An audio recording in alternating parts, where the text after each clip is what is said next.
le récent classement 2023 des compagnies aériennes africaines offrant de meilleurs services rapport qualité-prix, la compagnie camerounaise Camerco n'en fait pas partie, malheureusement.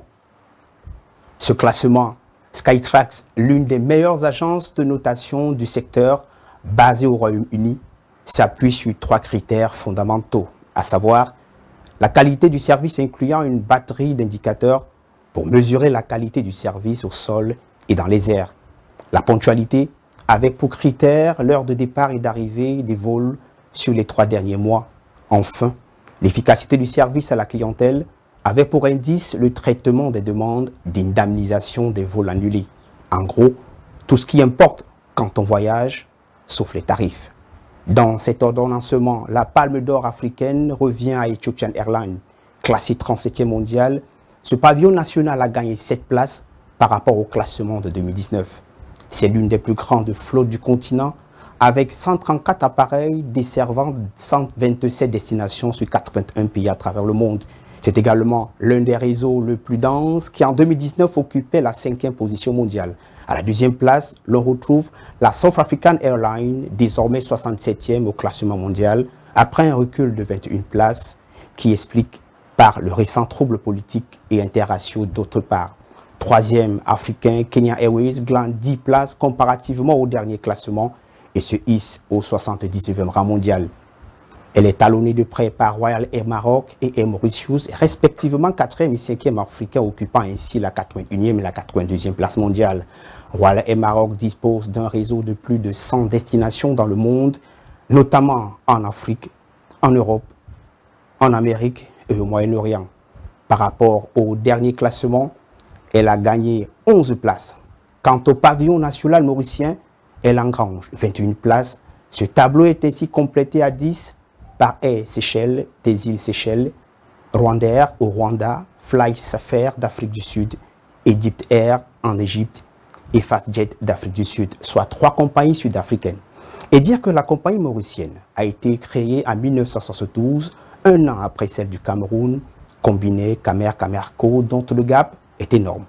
Qu'en est-il d'Ethiopian Airlines, jadis pays classé parmi les plus pauvres d'Afrique, qui régnait la famine et les guerres. Aujourd'hui, ce pays tutoie les grands de ce monde. À se demander que sont-elles devenues de nos jours de gros mastodontes du continent. Et pourtant, la compagnie nationale Camer faisait la fierté d'un peuple tout entier, un objet de souveraineté de l'intérieur comme à l'extérieur. Elle faisait des jaloux et tutoyait de grandes compagnies de renommée internationale qui n'est lieu d'évoquer ici. Quand on parlait du transport aérien au pays de Manu Dibango, c'était un crime de lèse-majesté de ne pas la citer en prime. C'était un si grand orgueil au point où les artistes l'ont immortalisé en devenant eux-mêmes immortels. Et Kambé en est le parfait symbole de cette glorieuse époque post-indépendance. Un héritage mal conservé par les ayants droit ou pas, l'histoire en tirera les leçons. Résultat des courses, l'addition est salée dans ce secteur. C'est une spirale à engloutir des sous sans en produire le moindre copec. Quand on parle de Camer, il en est de même des autres sociétés d'État au sommet desquelles se loge sans fixation la grande SICAM, cotonnière industrielle du Cameroun, la Sodécoton, société de développement du coton. C'était juste une petite parenthèse. Revenons aux faits, les chiffres sont alarmants dans cette entreprise de transport aérien, l'une des rares à avoir eu le mérite d'échapper à la privatisation. Mais à quel prix pour le contribuable qui peut à peine s'offrir un ticket de bus pour aller au boulot? Faisons un peu un flashback de la défunte Camer Airlines qui en 35 ans d'existence, soit de 1971, date de sa création jusqu'en 2006, et de son vol inaugural le 1er novembre de la même année 1971, alors que le Cameroun du président Amadou Ahidjo venait de quitter avec écho la compagnie panafricaine Air Afrique. Les nostalgiques se souviennent de ce baptême de l'air et du premier vol avec un équipage entièrement camerounais en 1974. Le Boeing 747 Combi, ce colosse de l'air, défiait les nuages et hissait le drapeau du Cameroun plus haut à travers les continents. Durant son magistère, la Camer aura vu passer 14 directeurs généraux, 4 anciens président de conseil d'administration. La compagnie possédait à titre personnel 4 appareils de type Boïd avec des noms forts évocateurs, Combi, le Nun, le Nyon et le Dja, signe d'une filiation patriotique. Durant la période 1971-2004, la compagnie s'est louée les services de 21 avions. À son actif, l'on a enregistré un seul accident à Paris, 2 crashs à Douala, où l'un fit 2 victimes et l'autre 71. Avec un capital de 1,5 milliard, aucun Camerounais en déplacement ne boudait son plaisir d'emprunter l'un des nombreux vols de cette compagnie de prestige. Puis, petit à petit, de nouvelles mentalités avec des hommes à la moralité douteuse ont fait de cet objet de souveraineté des présidents de la République le pire cauchemar au sein de l'administration camerounaise.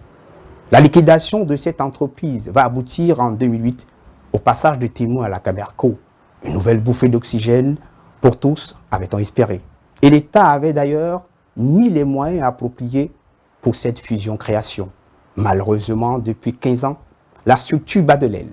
Les différents directeurs généraux qui se succèdent, parfois à intervalles d'un an, ne sont pas de nature à ramener la sérénité.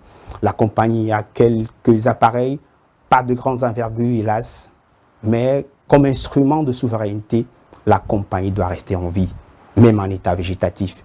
De ce balai incessant de managers, un seul a cristallisé les intentions en faisant le coup du siècle, rouler le parrain. Jeu très indécent, car pour une première fois dans l'histoire de l'opération Hypervier, un non-fonctionnaire est accusé de détournement de deniers publics. L'administrateur directeur général Yves-Michel Fotso, de 2000 à 2003, a été arrêté. On parle là de 27 millions de dollars, soit plus de 14 milliards de francs CFA distraits des caisses de cette entreprise. Bref, voilà un peu comment l'on a réussi à mettre à genoux progressivement un pan de l'économie nationale. Malheureusement, ce sont les faits liés au balbutiement du transport aérien du pays, n'en déplaise. Jetons maintenant un regard synoptique sur les infrastructures aéronautiques parlant des aéroports internationaux de Douala et de Yaoundé-Simalène. Il serait un abus de langage d'en dire qu'ils en sont un. Les faits pourraient peut-être nous rattraper, mais les faits sont têtus. Le dernier fait insolite à date, relayé en Mondovision, peut être perçu comme une délation des détracteurs du Cameroun, voire taxé d'antipatriotes. La toiture du hall d'un aéroport international Swint, loin ici d'en faire une caricature où sont passés les ADC. Le docteur Flintonnet est présent. L'on attend son diagnostic comme celui fait dans la ville de Douala et à l'hôpital à Quintini éponyme.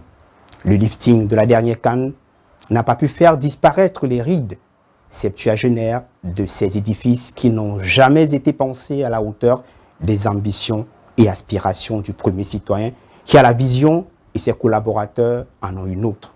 Car comment comprendre que les portes d'entrée d'une nation reflètent la tristesse, le désespoir et la pitié? Et pourtant le Cameroun, ce maillon fort, le poumon économique de l'Afrique centrale, a maille à partir avec le développement de nombreux secteurs qui régulent la vie de ses citoyens. Pourtant, la route, ce grand corps malade, malade dans son ossature, de la tête aux pieds, aurait pu trouver comme palliatif les airs.